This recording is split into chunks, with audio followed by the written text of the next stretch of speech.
विवेक समूह और हिंदुस्तान प्रकाशन के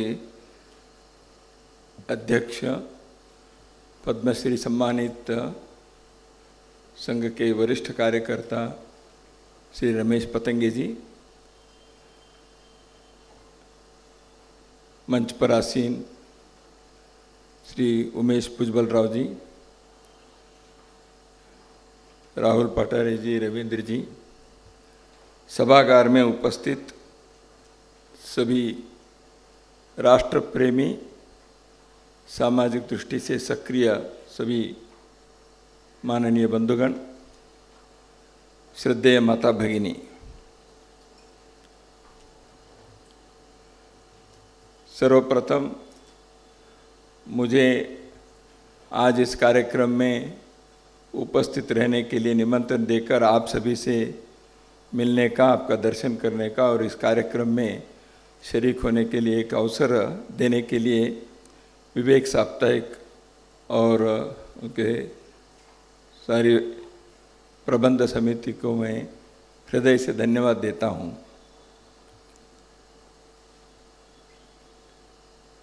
कार्यक्रम के प्रास्ताविक में और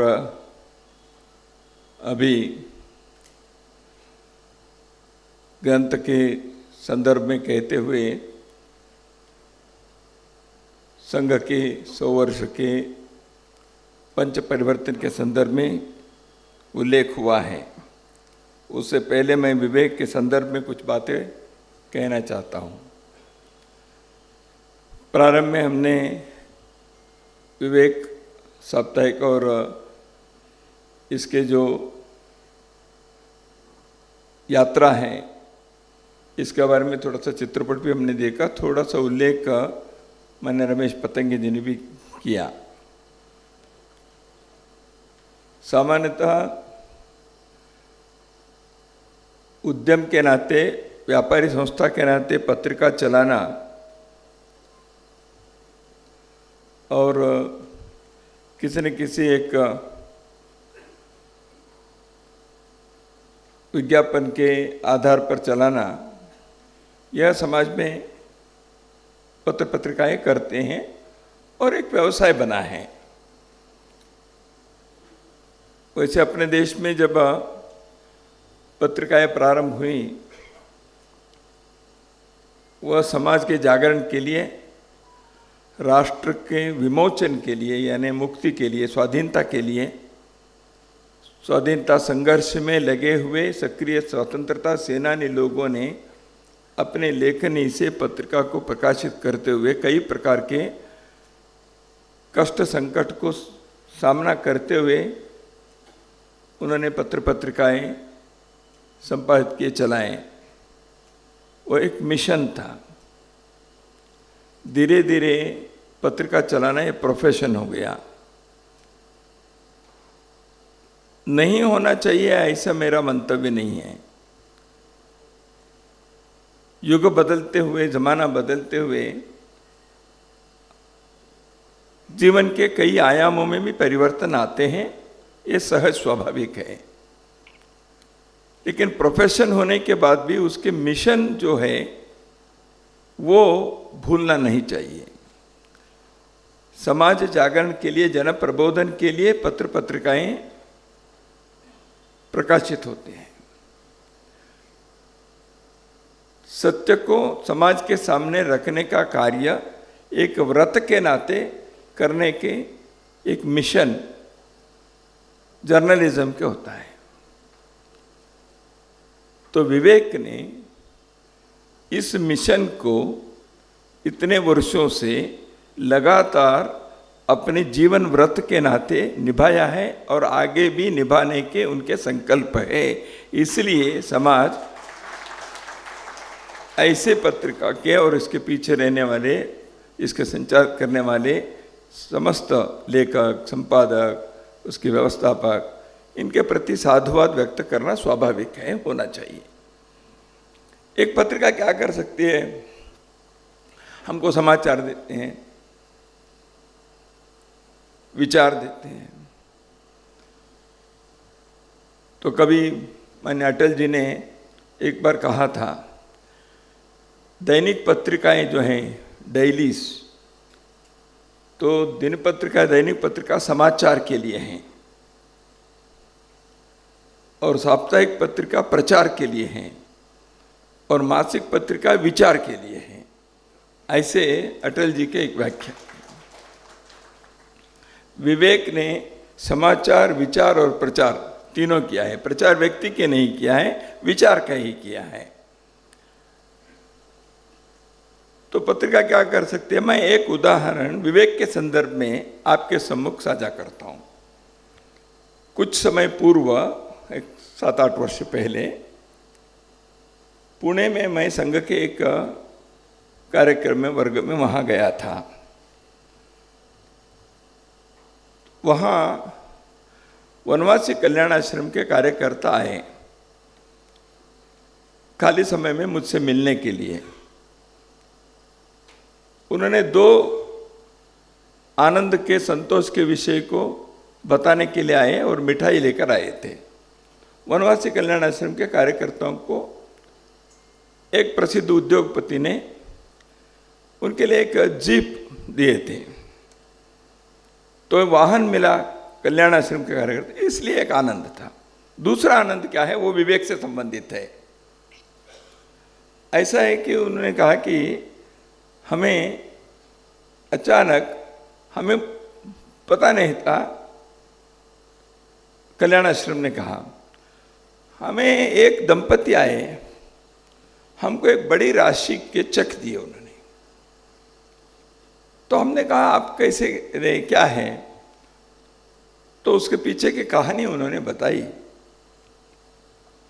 एक रिटायर्ड मिलिट्री के अधिकारी, उनके पत्नी 75 वर्ष पूर्ण होने पर, यानी पति 75 से थोड़ा ज़्यादा होंगे, तो 75 वर्ष पत्नी के पूर्ण होने पर उन्होंने 75,000 रुपये अपने पत्नी को भेंट के नाते दिए जन्मदिन पर। तो उन्होंने कहा ये स्वाभाविक है, दंपति आपस में देते होंगे, मुझे मालूम नहीं।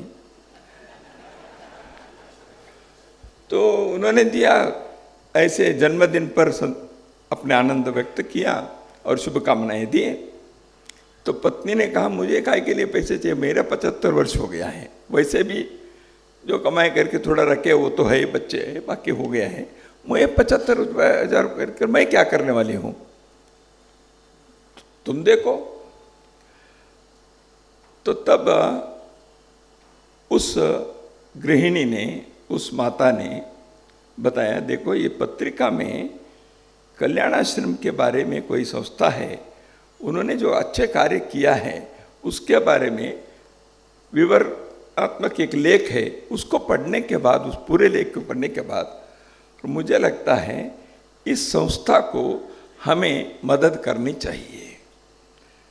तो उन्होंने सोचा इसको कहाँ देखें, तो उनको विवेक पत्रिका, कल्याण आश्रम वगैरह था, संघ के आरएसएस के लोग हैं ये तो मालूम हो गया उनको, इसलिए सीधा उन्होंने पुणे के मोतीबाग कार्यालय आए, देख वो विवेक पत्रिका लेकर आए थे। उन्होंने कहा ये इसको हमको पैसा देना है तो कहाँ दें, तो कल्याण आश्रम को 75,000 रुपये आपके लेख के कारण उस माता ने।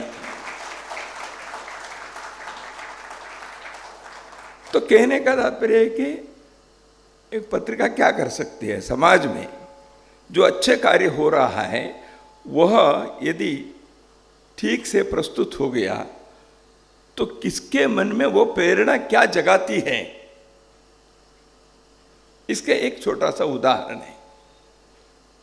इसलिए उस पत्रिका के उस लेख के, किसने लिखा था मुझे मालूम नहीं है, रमेश जी को याद होगा, तो स्वाभाविक रूप से एक धन्यता का भाव आता है। हमने एक लेख लिखा उस संस्था के बारे में, किसी के मन में उसको मदद सहायता करने के एक मन आ गया।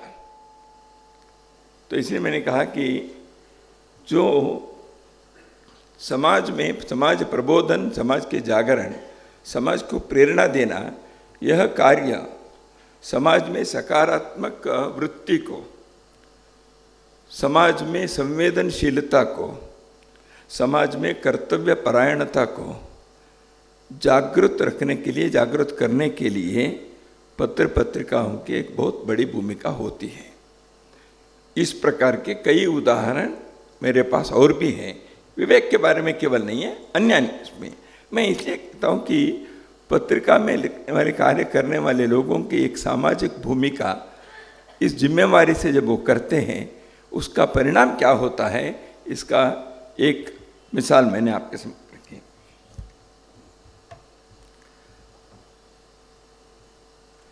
राष्ट्रीय स्वयंसेवक संघ 100 वर्ष पूर्ण कर आए, तो एक संस्था की दृष्टि से 100 वर्ष पूर्ण करना एक बहुत बड़ी बात है कि नहीं? हाँ, कुछ आपस में न झगड़ते हुए पूरा किया, ये बड़ी बात है, ऐसे लोगों को लगता है। और जिस उद्देश्य से प्रारंभ किया वही उद्देश्य को आज भी पकड़ कर रखे हैं, ये दूसरा है। और तीसरा है जो आपने बताया कि उस उद्देश्य को समाज ने स्वीकार किया।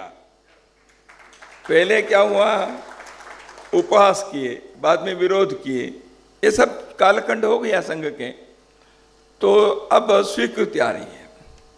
आज इस कार्यक्रम के पहले 2 बहनें आई थी, तो उन्होंने कहा कि हम राष्ट्रीय स्वयं कार्यक्रम, विवेक के पत्रिका का कार्यक्रम के लिए आए थे, लेकिन उन्होंने क्या कहा, हमको आरएसएस के लिए कुछ काम करना है, हमको बताइए हम कैसे कर सकते हैं। तो जॉइन आरएसएस ऐसे संघ के वेबसाइट पर एक शीर्षक है, एक फीचर है।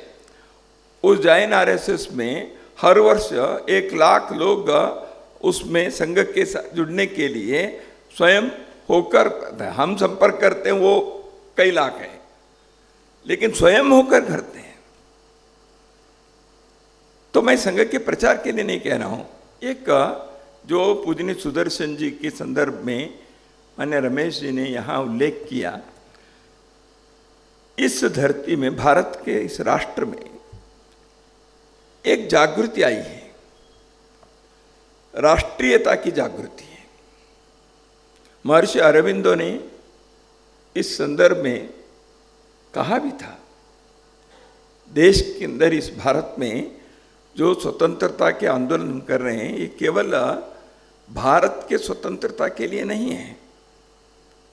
अंग्रेज यहाँ से चले जाएं, हम अपने राज्य चलाएं, इसके लिए नहीं है।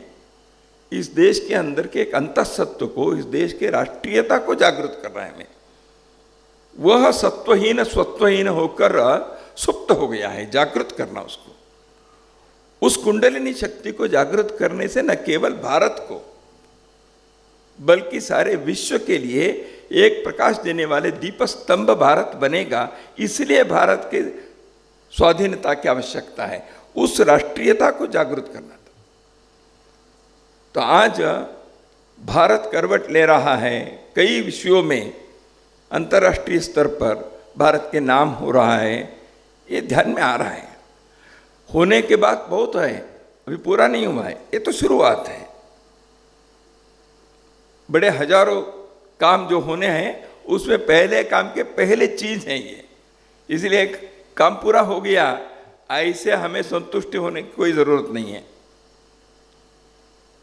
संघ के 100 वर्षों की जो तपस्या है, साधना है, इसमें जीवन के हर क्षेत्र में राष्ट्र सर्वोपरि, राष्ट्राय इदम, राष्ट्राय स्वाहा, इदम न मम, ऐसे सोचकर जीवन के आहुति देने वाले सैकड़ों हजारों लोग तैयार हुए, लाखों लोगों को स्पर्श किए, करोड़ों लोगों को जागृत किए। इसलिए अरबों लोग खड़े होने के लिए आज परिस्थिति आई है। तो इसलिए राष्ट्रीय स्वयंसेवक संघ यह एक संगठन नहीं है, ये केवल एक कार्यक्रम नहीं है।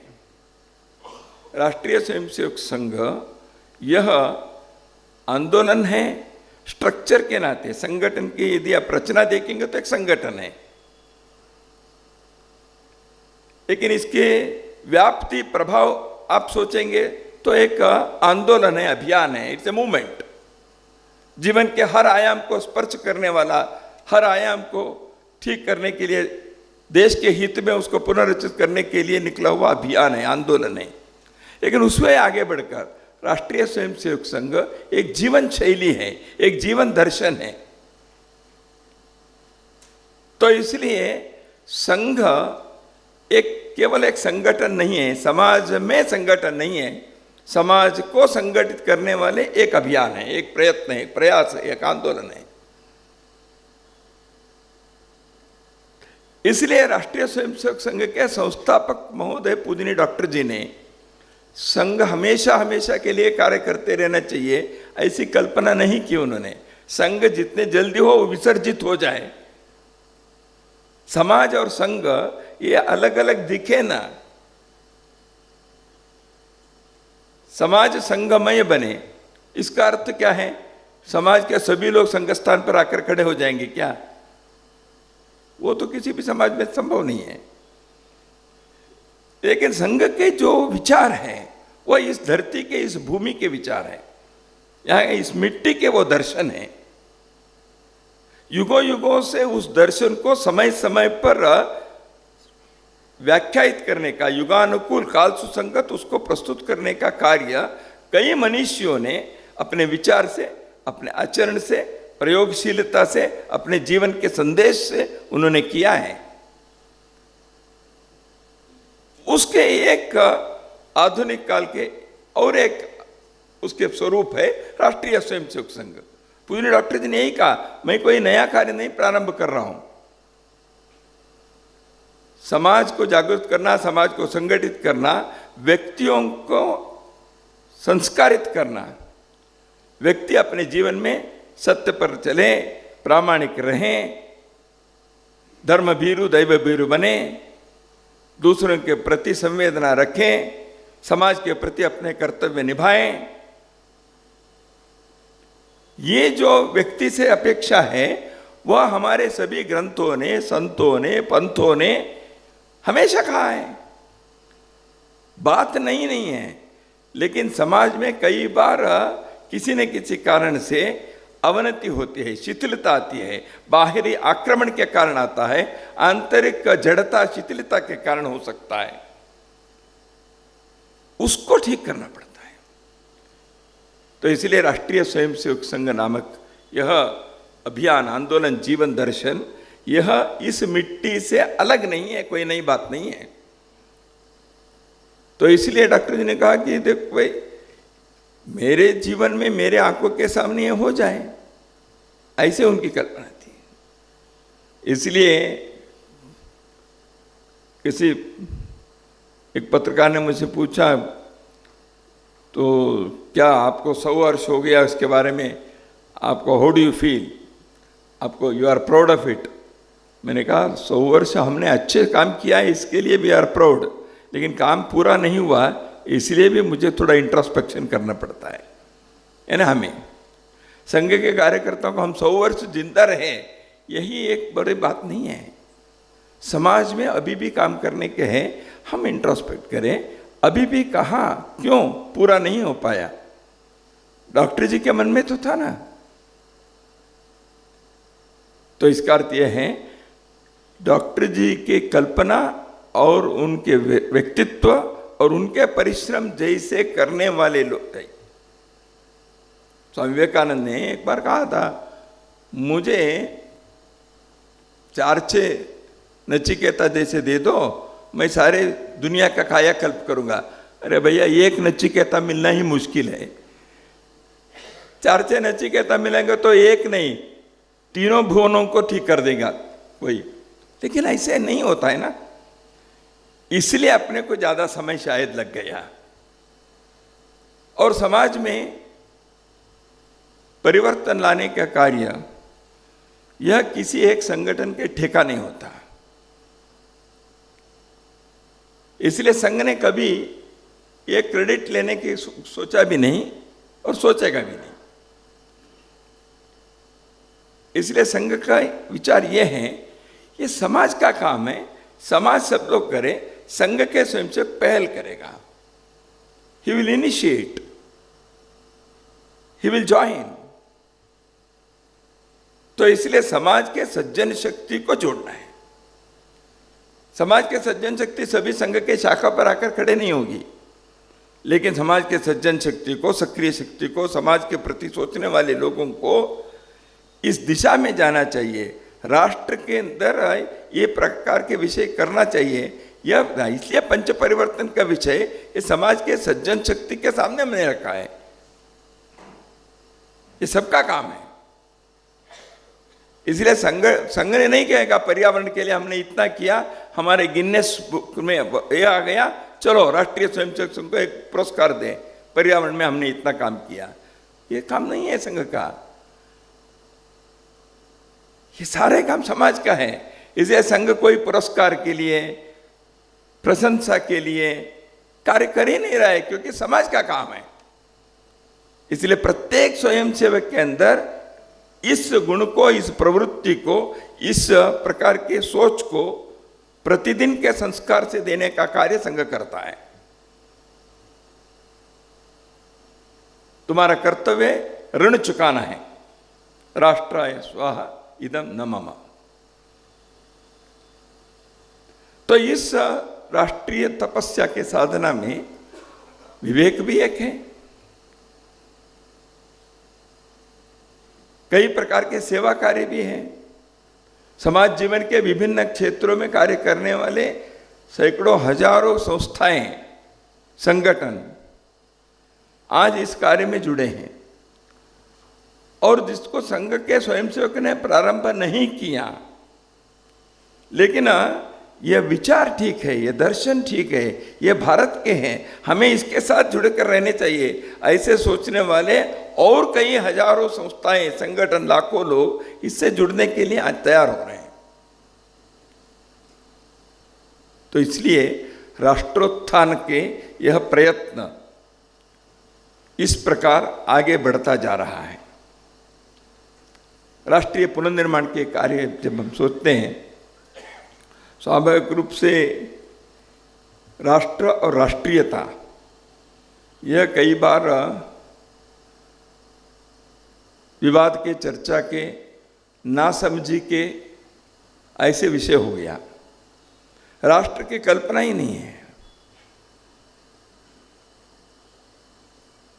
तो देश एक केवल भौगोलिक इकाई नहीं है। It is not a piece of land. राष्ट्र एक जन है,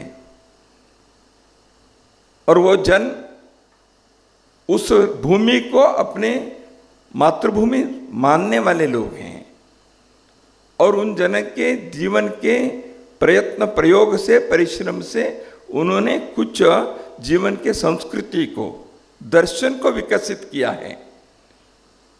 इसलिए भूमि, जन और संस्कृति, ये तीनों को मिश्रण से राष्ट्र बनता है। तो इसलिए राष्ट्र, इसके बारे में एक सांस्कृतिक अवधारणा जो है राष्ट्र के, जिसको पूजनीय गुरु जी ने जीवन भर लोगों को समझाने के लिए उन्होंने भिन्न भिन्न प्रकार से प्रयत्न किया। तो इस राष्ट्रीयता को समझना चाहिए, ये पहली बात है, उसको जीना चाहिए। और उस राष्ट्रीयता के प्रवाह जीवन के विभिन्न आयामों में, क्षेत्रों में प्रवाहित होनी चाहिए। वो शिक्षा क्षेत्र हो, आर्थिक क्षेत्र हो, कृषि हो, विज्ञान हो, राष्ट्रीयता हमारे आधार है। तो इसलिए भारत के राष्ट्रीयता, यह यहाँ के राष्ट्र धर्म है। दूसरा है, किसी भी राष्ट्र के उन्नति के लिए वहाँ के व्यक्ति कैसे हैं, यह मायना रखता है। देश बहुत सुंदर है, वहाँ के प्रकृति और निसर्ग बहुत संपद भरित है, लेकिन वहाँ के मनुष्य कैसे हैं। इसलिए संघ के प्रतिदिन के प्रयत्न व्यक्ति को संस्कार देने का, व्यक्ति को निर्माण करने का है। भारत की जीवन पद्धति में रही है। हमारे जीवन के हर प्रकार के, वो कुटुंब हो, विद्यालय हो, हमारे तीज त्योहार हो, भारत के संस्कृति की जितने भी आयाम देखिए, वो मनुष्य को ठीक करना है भाई।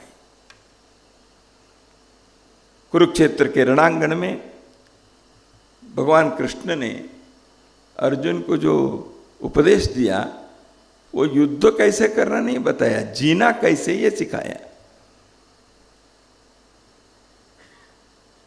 उन्होंने युद्ध के बारे में 2 ही शब्द कहा, युद्धाय कृतनिश्चय, युद्ध करना चाहिए, युद्धस्य विगत ज्वरः, बिना टेंशन के युद्ध करो, इतना ही कहा है। लेकिन वो टेंशन नहीं रखना कैसे, उसके लिए बाकी अध्याय बता दिया। जीवन कैसे जीना चाहिए वह भगवत गीता कहती है। प्रत्येक मनुष्य के लिए यह आवश्यक है। इसलिए व्यक्ति के संस्कार, लेकिन केवल उपदेश देने से कोई देश आगे नहीं बढ़ता। उनके भौतिक जीवन व्यक्ति के देखना पड़ता है।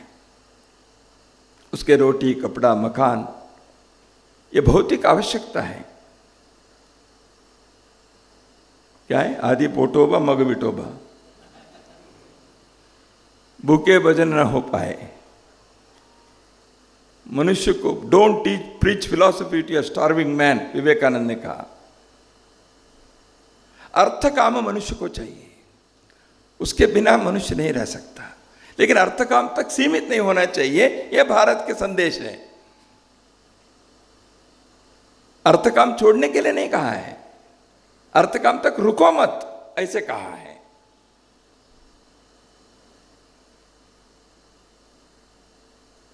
धर्माविरुद्धो कामोस्मि भूतेषु भरतर्षभ, भगवत गीता में कृष्ण कहते हैं धर्म के विरुद्ध नहीं है, ऐसे जो काम है वो मैं हूं। धर्म अविरुद्धो कामोस्मि भूतेषु भरतर्षभ, अर्जुन को वो कहते हैं। अर्थ काम भी धर्म के अनुरूप चले, इसलिए अर्थ काम की आवश्यकता है। तो जीवन जीना चाहिए व्यक्ति को, इसलिए भौतिक जीवन को अच्छा बनाना आवश्यक है। इसलिए भारत में भौतिक जीवन के विरुद्ध नहीं बोले किसी ने। कई बार भारत के दर्शन फिलॉसफी कहते हैं, लोगों को लगता है वो इस भूमि के नहीं है, वो सब परलोक के बारे में ही भारत के, ऐसे नहीं है ना, गलत समझ लिया।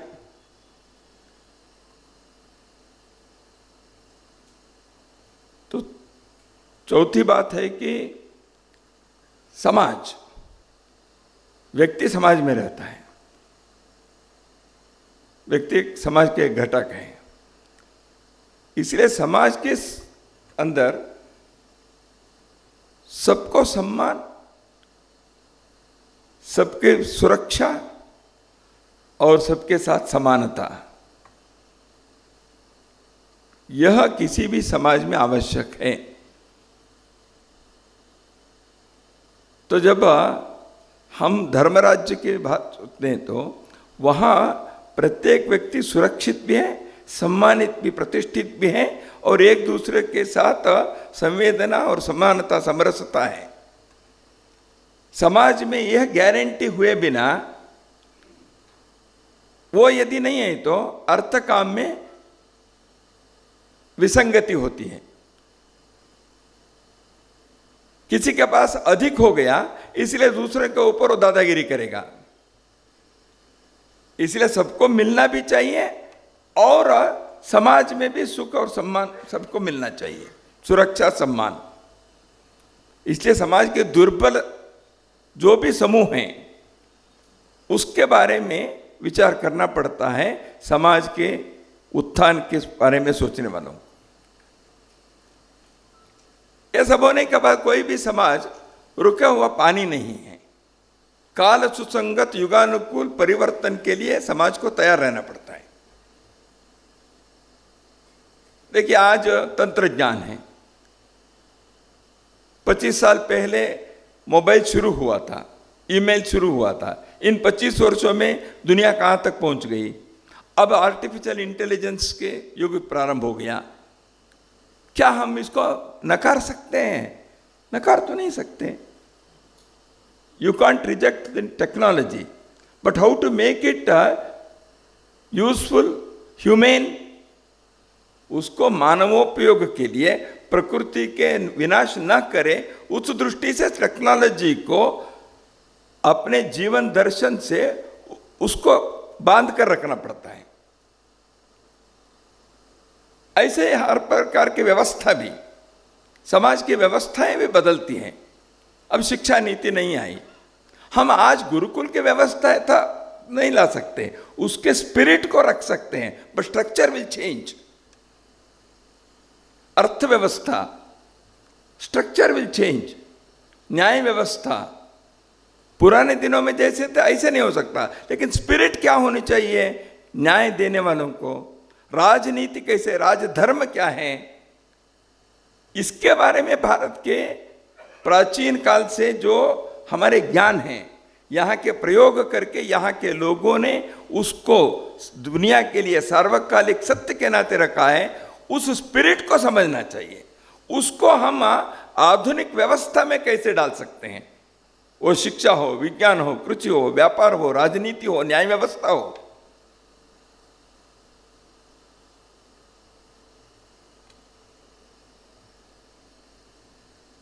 पूज्य रामकृष्ण आश्रम के स्वामी रंगनाथानंद जी के पुस्तक के वॉल्यूम्स है, आप लोगों ने जरूर कई लोगों ने पढ़ा ही होगा। Eternal principles for the changing society. Society changes, परिवर्तनशील समाज है, उसके लिए कुछ बातें शाश्वत है, इटर्नल प्रिंसिपल्स है, शाश्वत जीवन मूल्य है। उन जीवन मूल्यों को आज कैसे परिवर्तित समाज में लाना है, यह हर समाज को हर युग में सोचना चाहिए। इसलिए व्यवस्था परिवर्तन के जो तकाजा है वो हमेशा रहेगी। इसलिए श्रुति होने पर वेद, स्मृतियां बनी, वो श्रुति के प्रकाश में स्मृति है, जीवन मूल्यों के प्रकाश में व्यवस्थाएं हैं। इसको करना पड़ेगा। तो इसलिए पुनर्निर्माण के बारे में वाले इन बातों को ध्यान में रखकर संघ के विचार में हिंदुत्व को इन इसके हर आयाम में हिंदुत्व के आधार पर विषयों को कैसे आज समाज में रखना चाहिए, क्योंकि आज नैरेटिव के युग है। विमर्श, आख्यान कैसे हो, नहीं तो लोग गलत समझेंगे, दकियानुसी कहेंगे या विकृत करके उसको प्रस्तुत करने के लिए प्रयत्न करेंगे, या हमें इस देश के इतिहास को, यहाँ के संस्कृति के प्रवाह को, यहाँ के प्रयोगों को, यहाँ के अनुभव को वो गलत ढंग से प्रस्तुत करेंगे, क्योंकि उनको कहना है आप तो दकियानुसी हैं। लेकिन हिंदुत्व आज नहीं, अगले सदी के लिए भी प्रस्तुत है, प्रासंगिक है। यह करने के लिए narratives have to be built. ऐसे नैरेटिव बिल्ड करने के लिए विवेक जैसे पत्र पत्रिकाओं का भी काम है, या विपुल जी यहाँ बैठे हैं सिनेमा की आपका भी काम है, या विश्वविद्यालय चलाने वाले डॉक्टर पिल्ले जी हैं, वो विश्वविद्यालय के द्वारा उस प्रकार के नैरेटिव चलाएंगे। तो narratives have to be built, the right narrative, proper narrative, nationalist narrative, universal narrative. यह आज आवश्यक है। उस प्रकार के पीढ़ी को हमें तैयार करनी चाहिए। तो राष्ट्रीय स्वयंसेवक संघ 100 वर्ष में क्या विचार सामने लाए, इसलिए विमर्श के संदर्भ में समाज में सज्जन शक्ति को जागृत करते हुए उनको समाज परिवर्तन के कार्य में जोड़ना चाहिए, यह विचार किया। उस समाज परिवर्तन के संदर्भ में ये पंच परिवर्तन के जिसके बारे में उल्लेख हुआ, राष्ट्रोत्थान के इस विशेष ग्रंथ में, विशेषांक में 5 प्रकार के भागों में उसके विस्तार से, जैसे अभी रविंद्र गोले जी ने अपने ग्रंथ के परिचय में बताया। सामाजिक समरसता के संदर्भ में रमेश जी ने बहुत सारे पुस्तक लिखे, स्वयं कार्य किए हैं। यहाँ सभी लोगों ने इस विषय के बारे में आप जानते ही होंगे। समरसता की जो आवश्यकता है, यह it's a precondition for the progress and welfare for society. एक पूर्व शर्त है समरसता। जन्म आधारित किसी भी प्रकार के भेद को ऊंच नीच करने की कोई अधिकार नहीं होना चाहिए, कोई व्यवस्था नहीं होनी चाहिए। मनुष्य के किसी न किसी प्रवृत्ति के कारण आया है, क्यों आया वगैरह उसके बहुत विश्लेषण पहले हो चुके हैं, इसलिए मैं उसमें नहीं जाऊंगा। सामाजिक समरसता यह न केवल एक दूर के आदर्श नहीं होना चाहिए, जीवन के आचरण बने। इसलिए प्रयत्न करने वाले लोगों के लिए संघ ने एक विचार लिखा। पूजनीय सरसंघ चालक मोहन राव भागवती ने अपने एक उद्बोधन में कहा को भाई हम कहीं तो शुरू करो, सभी मंदिरों में सभी का प्रवेश है, जल स्रोत सभी के लिए मुक्त है,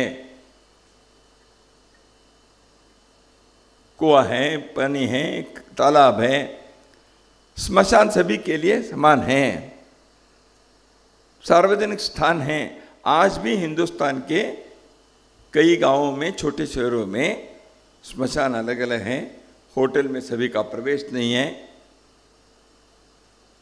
किसी जाति के लोगों के लिए अलग ग्लास रखकर वहाँ चाय देते हैं, वो पैसा उतना ही देता है। आपसे 5 रुपए लेंगे, उनसे भी 5 रुपए लेंगे, लेकिन उसके लिए ग्लास अलग है, वो इस ग्लास में नहीं देते। ये हिंदुस्तान आज 75 वर्ष स्वतंत्रता के पश्चात भी, हम लोगों के 100 वर्ष के प्रयत्न के बाद भी आज है। इतने डीपली है वो। मन के अंदर इस भावना को दूर करना पड़ेगा। इसके लिए आचरण के कोई ना कोई आग्रह करना पड़ेगा अपने को। शहरी क्षेत्र में आज मजबूरी से एक दूसरे के साथ चलना हो सकता है, गांव में ऐसे नहीं है ना सब जगह पर।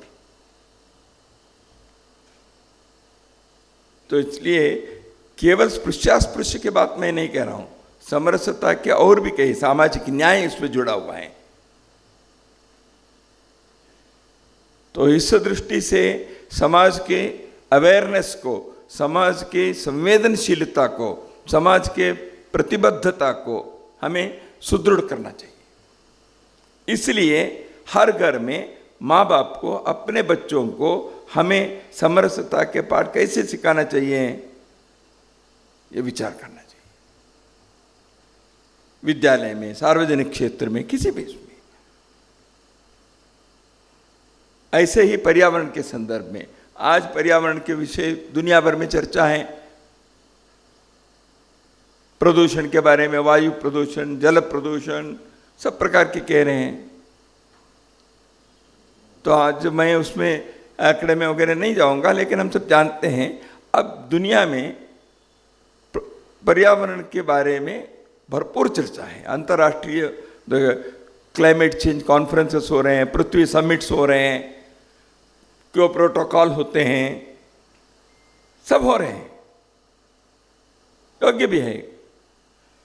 लेकिन जीवन के आचरण में कैसे लाएंगे? अपने प्रत्येक घर में जल बचाना चाहिए, ऊर्जा बचानी चाहिए, पॉलीथीन का उपयोग कम करना चाहिए, जितना संभव है हम उतना पौधा लगाए, पेड़ लगाए, हरियाली बनाए, प्रयत्न करना चाहिए। अभी कुंभ में इस बार एक प्रयत्न किया, महाकुंभ में, प्रयाग में। अब भाई पॉलीथीन के थैली, कपड़े के थैली देश भर से संग्रह, 14 लाख थैली, 14 लाख थाली संग्रह किए। और कुंभ में कहीं भी थर्मोकोल के उपयोग नहीं हुआ इस बार, क्योंकि जहां जहां भोजन देते हैं उन सबको जाकर स्टेनलेस स्टील के थाली जो देश भर से संग्रह किया था, 14 लाख संग्रह हुए, लोगों ने दिया, खरीदे नहीं, तो लोगों ने दिया। बताया अपने कार्यकर्ताओं ने, कुंभ को हम इस बार ऐसे करना चाहते हैं, थैली और थाली। इट बिकेम ए मूवमेंट और लाखों में आए, किसी को 1000, किसी को 500, किसी को 5000, वैसे वैसे जैसे पंडाल बड़े बड़े हैं, जितने जितने भोजन उनको देना है वो सबको दिया। तो संभव है, प्रयत्न करने से ऐसे एक कदम हम कर सकते हैं। केवल इससे होता है ऐसे मैं नहीं कहता हूं, प्रयत्न करने से, योजना बनाने से, हर मोहल्ले में, हर कॉलोनी में, हर गली में, हाँ हम पर्यावरण के लिए हम इस गली के, इस मोहल्ले के लोगों को क्या करना है, people should come sit together and think and work and act, संभव है। तो इसलिए पर्यावरण के बारे में अंतर्राष्ट्रीय मंचों पर होने वाले सम्मेलन और रेजोल्यूशन से पूरा नहीं होता।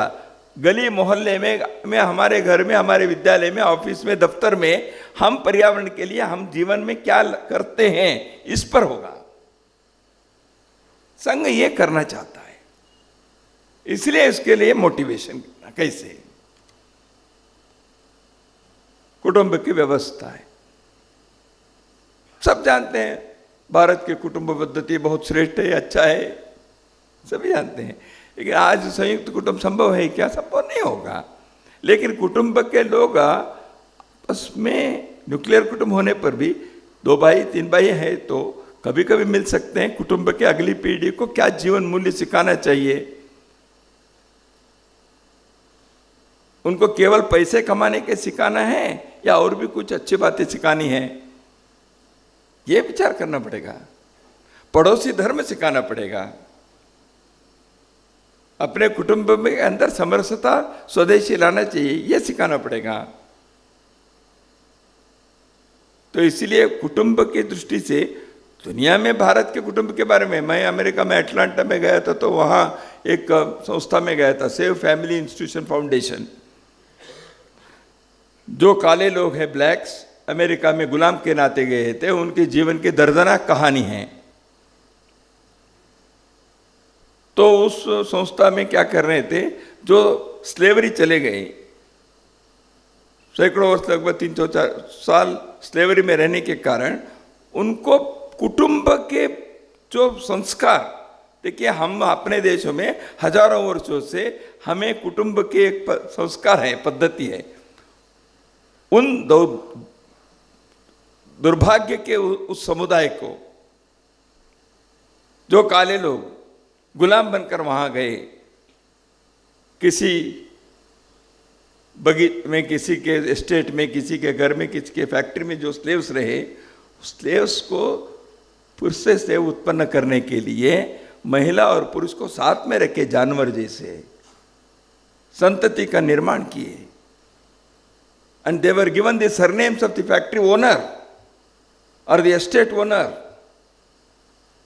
उनको अपने सरनेम नहीं था। ऐसे हुआ, इसलिए उनको मामा क्या है, फूफा क्या है, बुप्पा क्या है, चचेरे भाई क्या है, पता नहीं है। ऐसे लोग जब अब फैमिली शुरू किए सेवरी के बाद, उनको ये संस्कार दिखाने के लिए सेव फैमिली इंस्टीट्यूशन फाउंडेशन और स्टार्टेड। मैंने उनसे पूछा, आप इसके लिए कहाँ से, कैसे बनाते हो, उसको कैसे सिखाते हो? उसके अध्यक्ष महोदय ने मुझे कहा, हम आपके देश में 4 बार आए हैं, आपके यहाँ कुटुंब कैसे है भारत में, वो देखकर मैं आया हूं।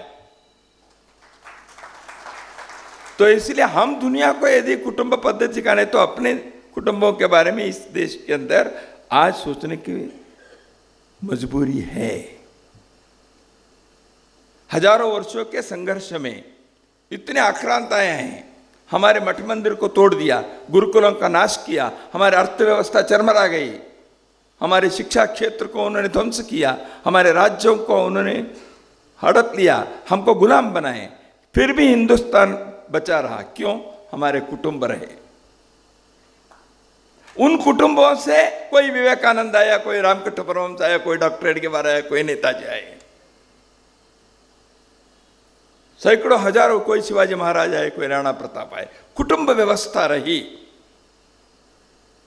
The foreign invasion could not destroy our family system, but today, the modern times, our technology, the modern way of life, ये हमारे लिए चैलेंज हो गया। हमारे कुटुंब व्यवस्था को वो ध्वस्त कर देगा, इसलिए सोचना पड़ेगा। प्रत्येक देश को अपने स्वाभिमान होना चाहिए, स्व अभिमान, स्वतंत्र, स्वाधीनता।